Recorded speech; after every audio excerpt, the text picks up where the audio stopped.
Tony's hopeful story. There was an argument in front of the door. Tony had his ears laid back, and his eyes were fixed on his owner with concern.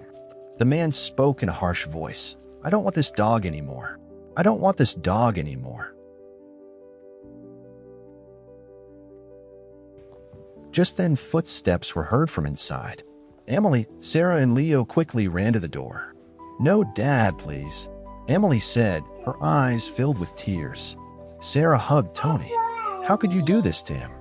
He's not alone, we're here," she said angrily. Leo clenched his tiny hands into fists and shouted, "Don't leave us, Tony." The mother saw the love in her children's eyes.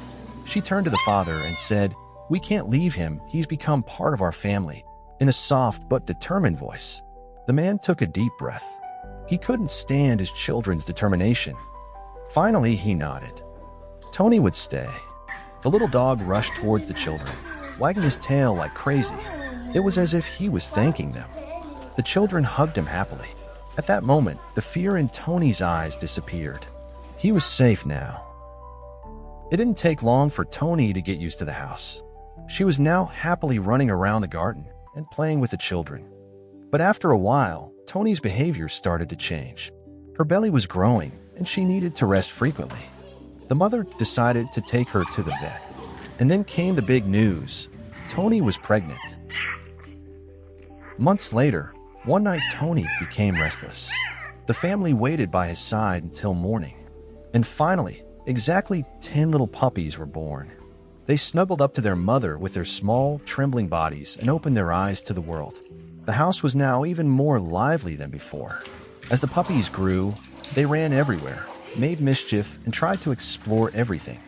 One morning, Leo shouted with laughter, "Mom, the puppies stole my socks." Emily and Sarah immediately followed them.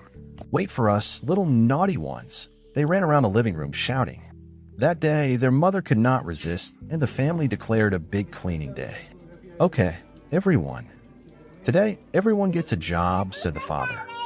First a bath, then a gang. While Sarah placed the puppies in the basin one by one, Emily played with the bubbles and Leo gently washed the tiny paws. The puppies started to enjoy the water as they got used to it. Tony watched them with pride. That evening, the family decided to go to the park with their dogs.